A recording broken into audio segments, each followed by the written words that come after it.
Hello everyone, this is Crota giving you a shoutcast in a game between WhiteRa versus LiquidTLO here in the Xel'Naga Caverns. WhiteRa spawning as the yellow Protoss player on the bottom left hand side of the map.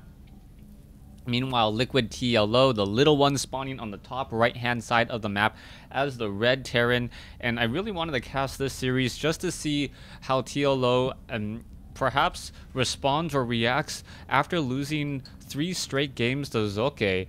And those were some pretty hard losses, so I want to see if TLO has adopted new strategies, and it's really nice to follow some of these high-level players and see what new strategies they come up with and what strategies they are able to, just use very, very effectively. As you now see TLO on the top right-hand side, he is doing some very efficient mining. You can see no SCVs are inside of any of these little bit further mineral patches, and what that causes, or what happens, is that the SCVs actually mine just slightly faster, giving TLO a slight economic boost. Meanwhile, WhiteRa pretty much doing the same thing as well, only 1 additional probe off of this mineral patch. So both players doing a good job effectively mining at the fastest possible rate, as we see WhiteRa now setting up a 13 gateway. So this is a very, very economic build.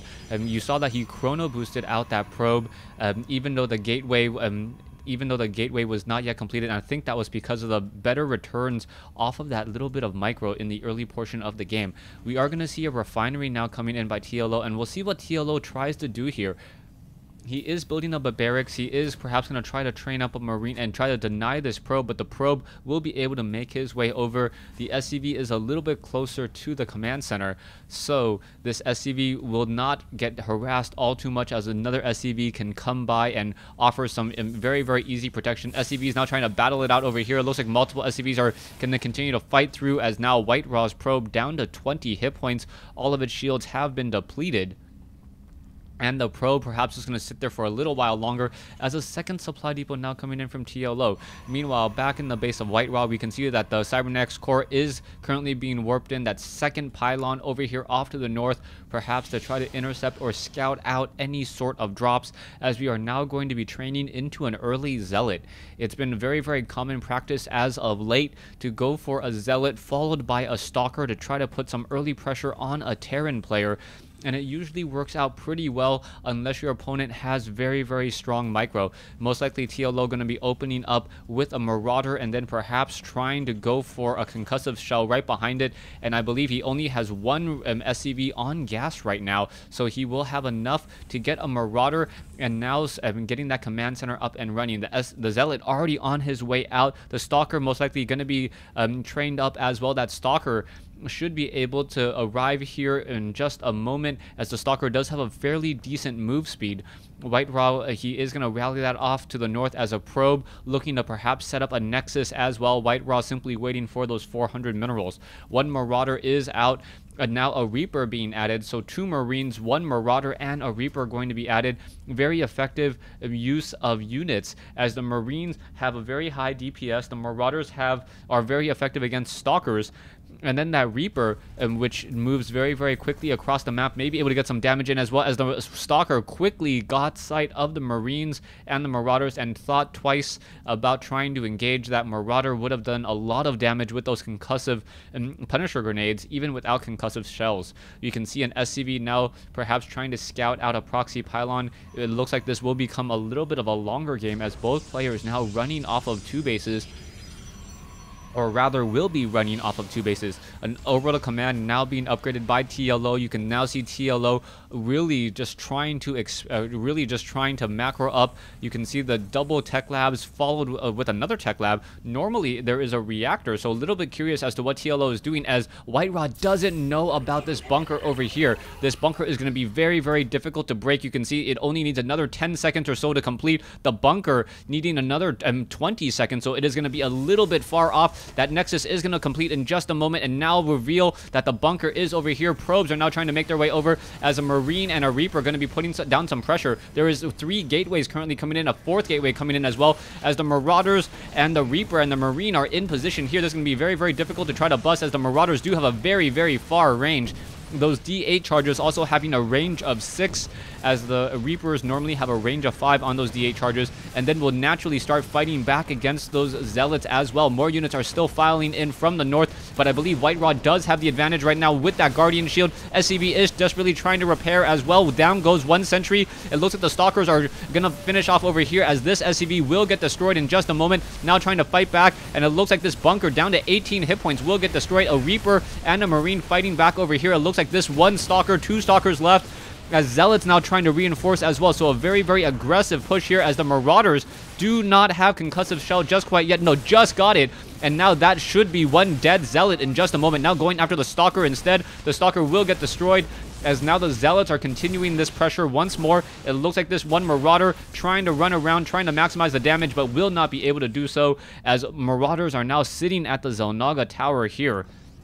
A lot of damage was absorbed by the Nexus, but the Nexus is still up and running at this point.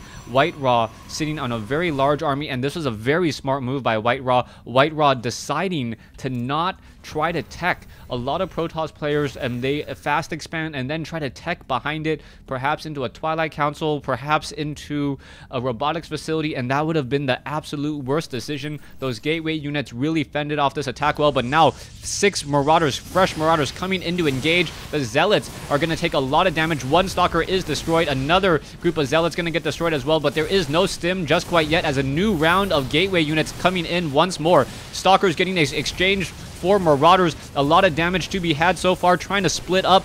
WhiteRa losing a lot of units as the Marauders are being split in between these 2 engagements. Another sentry will get destroyed over here, but there are now 3 Zealots versus 2 Marauders. The Marauders are trying to run away, but one of the difficult things is that Zealots and Stalkers essentially, or Zealots, train much more quickly, or slightly more quickly than Marauders at this point, as the Marauders do not have stim pack. We are going into a 3rd base here, as the Zealots were able to warp in along the backside. SCVs now coming to engage as well. The worker kills, there are 8 worker kills from WhiteRa. Taking a look at the harvester count, 24 to 43. WhiteRa in an absolute dominant position right now, as Zealots also still reinforcing. There are a lot of Marauders engaging. Nothing to really stop these early Zealots. The Zealots do not take that much damage at all from those Marauders. The damage is reduced in half. It looks like the Marauders will finish off all of these Stalkers here, as we may be upgrading to a 2nd orbital command as well. This one Zealot gonna get destroyed. It looks like just a beautiful micro coming in from TLO, but is it gonna be enough is the key question, as WhiteRa, a mule being used in order to try to block that, as we are now going to be getting into even more Zealots here. There are going to be 6 Marauders. The Marauders are going to engage against this one Zealot there. The Zealot may get taken down. The Marauders doing a good job of just trying to split. SCVs need to come over, perhaps to lend a hand, and perhaps get in the way. Zealots are getting taken down as well, as now the Marauders are going to focus down some of those units. SCVs finally coming off the mineral line to engage and absorb some of that damage, as the Marauders are getting cleaned up as well.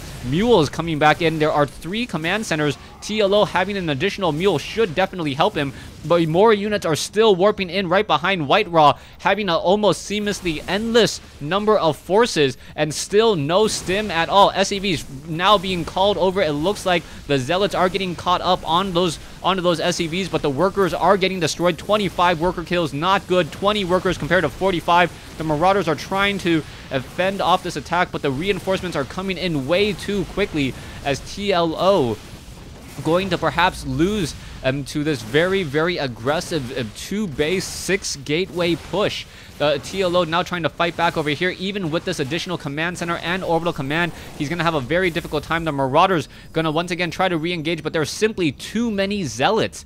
Those Zealots are so effective right now, as the Marauders are trying to stop them. You can see how much damage they are dealing, going back and forth. The Marauders now going to fend off all of those Zealots once again, trying to kite, trying to pull back whenever they can. It looks like another Zealot will get destroyed. Down it goes, as both sides are just exchanging blow after blow. WhiteRa losing in numbers now. 4 Marauders, but in comes a new wave of just Zealots, and those Zealots will be able to counter these Marauders pretty easily. Another proxy pylon now set up over here. WhiteRa will have a 2nd location in which to warp in from. which may put a lot more pressure. TLO currently sitting on only 26 harvesters. There are 6 sentries in this group as well, and this is one of those benefits where sentries and zealots are better than just the same number of stalkers, as the force fields do come into play. The marauders are getting stuck all over the place. We now have a liftoff of an orbital command to try to free up the wall here, but a lot of damage is still being dealt. TLO attempting to run away still as the main battle coming in, and I believe TLO will be forced to say GG as the sentries are just too much now. In comes a new wave of stalkers. The stalker is going to be the main DPS now as the marauders try to finish it off. Are we going to get a force field on the ramp? Yes, there it is. And with the force field on the ramp, WhiteRa takes this game as TLO says GG. So you can see WhiteRa also over here has the Twilight Council also going into that Dark Shrine, and really just really well executed by WhiteRa, able to fend off against that early bunker. If that bunker, perhaps a second bunker, maybe even an SCV was over, it would have been enough, but TLO falling to WhiteRa's 2 base timing off of 6 gateways. Those reinforcements were coming in way too quickly for TLO to deal with. And TLO unable to really fight back at all. You can see that back over here, the tech labs, there was 1 reactor, but not enough Marines were being added. There was just a lot of Marauders, and I think if TLO actually had 1 reactor just to double train up Marines, those Marines would have been much more effective to handle those Zealots. Essentially, the Zealots or 2 Marines do twice as much damage to a Zealot as a Marauder does for 25 less gas. Perhaps even Stim could have been researched a little bit earlier. Thanks for watching. Thanks for listening. Hope you guys enjoyed Game 1 in this series.